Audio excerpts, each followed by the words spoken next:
Good evening. Welcome to the Community Church at Tellico Village. My name is John Orr, and I'm the Minister of Music here, and I'm excited on behalf of our congregation to welcome you to our concert tonight. This is the first concert of our 2016-2017 concert series, and I'm very, very excited about what you're going to hear tonight. Some beautiful, beautiful music from a beautiful, beautiful person, and you will get to know her as she spends the evening with us, sharing some of the beautiful prayers from some of the best music that's ever been written. Before we begin, I wanted to remind you, if you don't mind, to take out your cell phones and buzzers and anything else that might make noise and go ahead and set those on the silent, or as I like to say, the stun setting, so that they don't become part of the concert. Also, there will be a short intermission as is listed in the program that'll give you a chance to walk up. Mrs. Brown has some wonderful CDs available in the narthex that you are welcome to peruse and hopefully purchase and take her voice home with you at the end of the evening, and they'll be set up to accommodate that both during intermission and after the program. And Mrs. Brown will also be in the narthex if you'd like to speak with her and get to know her at the end of our concert. Without further ado, let me introduce you to Metropolitan Opera soprano Angela Brown.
with you all. Let me just look and see how good you're looking.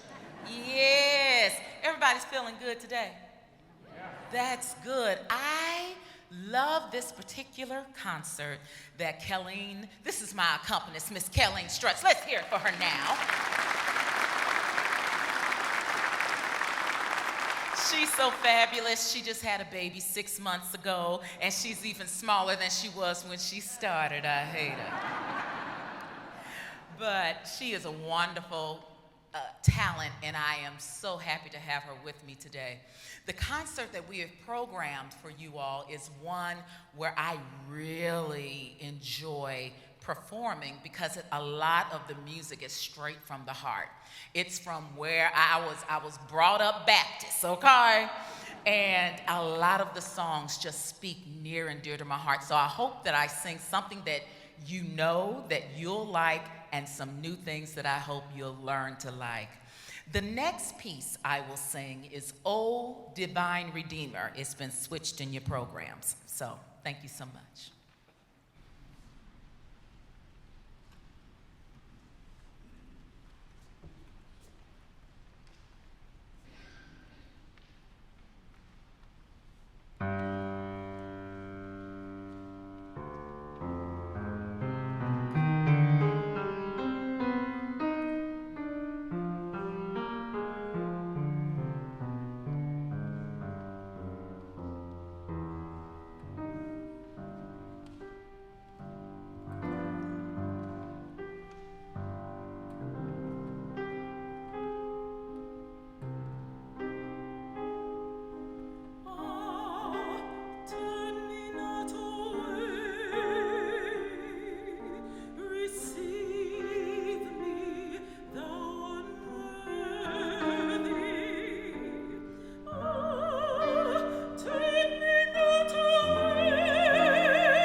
watch and pray.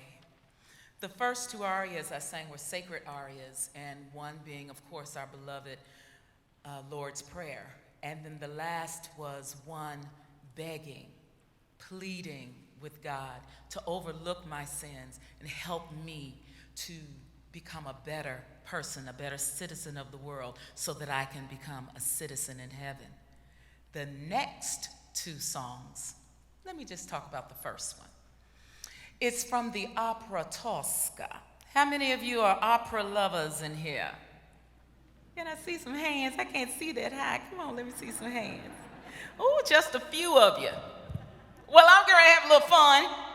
Okay.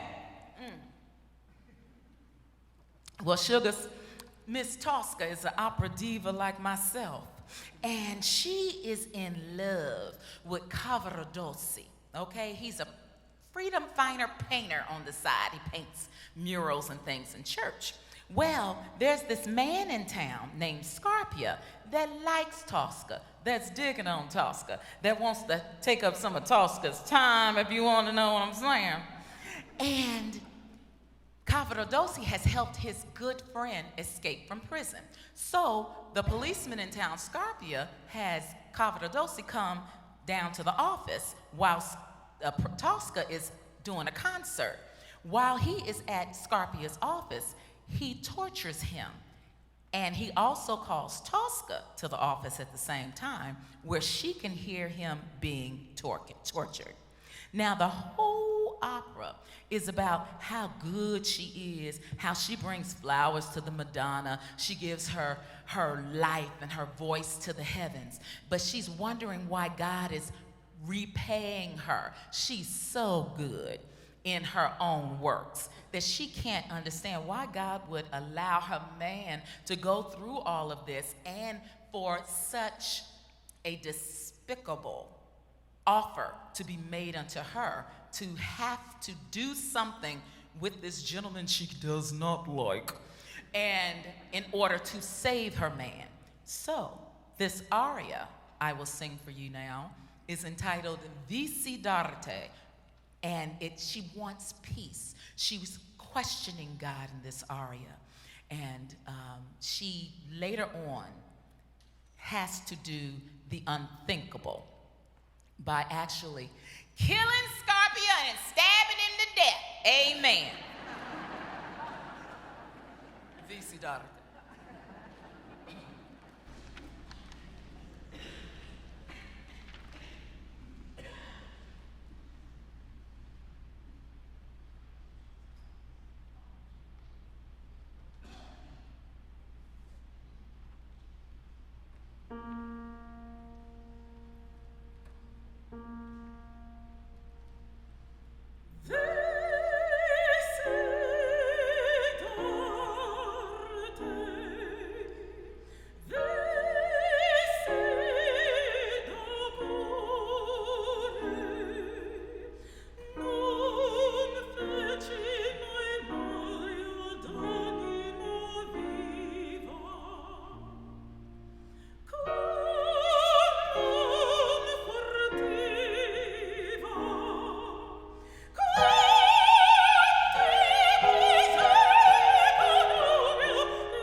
just like all of the heroines that I portray, they have issues.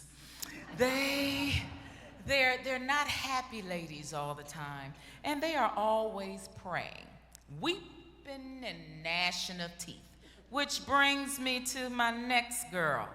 Her name is Leonora, and she is part of the opera La Forza del Destino, and she is in love with Alvaro, who is a man her father doesn't want her to marry, but they have decided to elope. So he comes to her bedroom late at night, and her father hears something, and he gathers his boys together, and they go rush in the room, and they catch them about to leave and elope. At that time, the father pulls out his gun and threatens the boyfriend and says, look, man, you leave my child alone, or I'm gonna have to put some hot lead in you, you know what I'm saying? And he's like, man, look, Dad, he's already calling him Dad, see, trying to butter him up. Dad, look, I don't want any problems with you, man. I don't want any problems. I just love your girl. And to show you that I really love your daughter, I'm going to disarm myself. I'm not even going to fight with you. Not going to go through it. Not going to do it. He takes his gun out and throws it on the ground. Guess what happens? It dislodges and shoots her father in the stomach. And he says, I'm going to get you. Oh, I'm going to get you. Now, that is when the force of destiny starts. As her father lays there dying, he puts a curse on her. They believed in that, but whatever. He puts a curse on her. At that time of the curse, her brother comes in, sees what's happened. You done killed Daddy? Oh, I'm coming after you too. So the two of them run off. Alvaro and Leonora run off into the woods. They get separated some kind of way. The brother is in hot pursuit.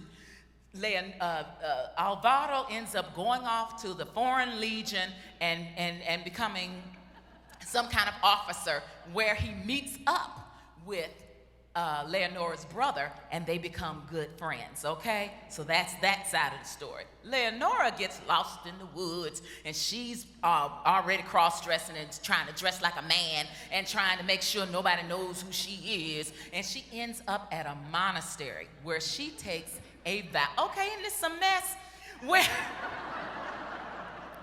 where she takes a vow of hermitage, okay? So as a hermit, you cannot have your peace disturbed. She gets a piece of old crusted bread and some water, and she has to stay alone by herself for the rest of her days. Okay, well, this is where we find the aria, Pace, pace, mio Dio. Peace, peace, my God. Leonora is praying to God, pouring out her heart in the lament of her life, how she had this beautiful life, she was in love, then all this mess happened, and she's ended up being a hermit, and her weave is messed up, clothes all tattered. She's not a happy girl. So and then she's got to eat this dry bread and a crust of water, and she just at one point in the aria just says, just kill me, God, because I can't take this. Well, at the end of that part, she hears somebody coming to disturb her peace, because as a hermit, you can't have your peace disturbed. So she puts a curse on whoever is coming to bother her. Little does she know, she has just cursed her lover Alvaro and her brother, who they at some point found out who each other were, and they were fighting, and they fought all the way with knives over to where she was. Convenient, huh? That's opera. So she puts a curse on them, and that is Pace, pace, mio Dio.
thought it was intermission time, didn't you, sugar?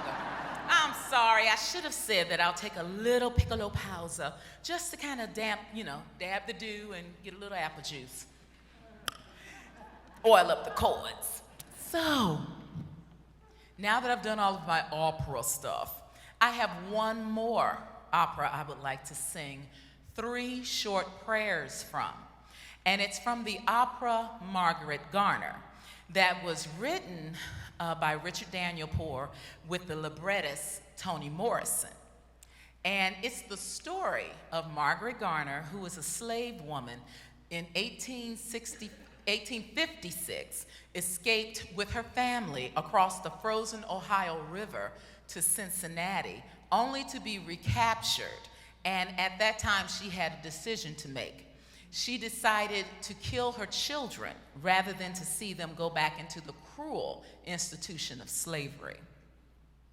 I had the privilege of debuting, having this role partly written for me. The other part was written for Jessie Norman. She couldn't do it for whatever reasons, and so I had the pleasure of premiering this piece.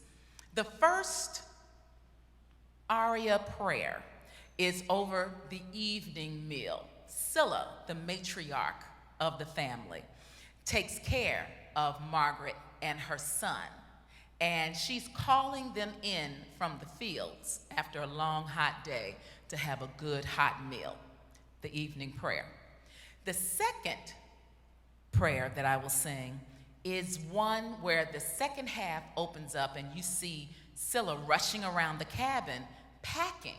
Margaret comes in and she says, "Mama, what are you doing?" She says, "You're leaving tonight. You're escaping, but I'm not going because he is by. He is forever by me." And the third and last small aria prayer that I will sing for you from this opera, and then will be the end of this first set, and you can take your intermission, is entitled Epilogue. At this time, during the whole production of this particular opera, we had to be segregated or separated because it was a slave story. So there was the white chorus and characters, the black chorus and characters. At this time, we come together because Margaret has expired or has taken her own life, and we are singing her soul to heaven. I give you the 3 prayers from Margaret Garner.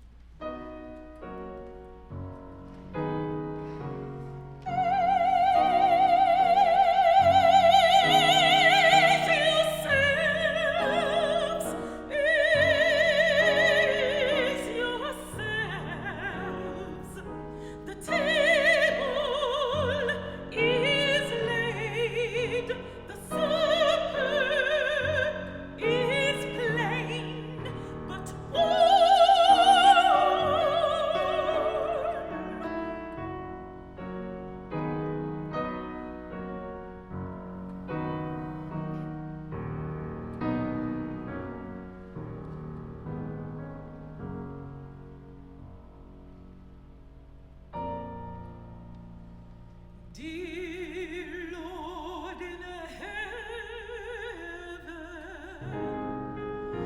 make us grateful for our food. Keep us willing in your sight. Protect those in danger.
It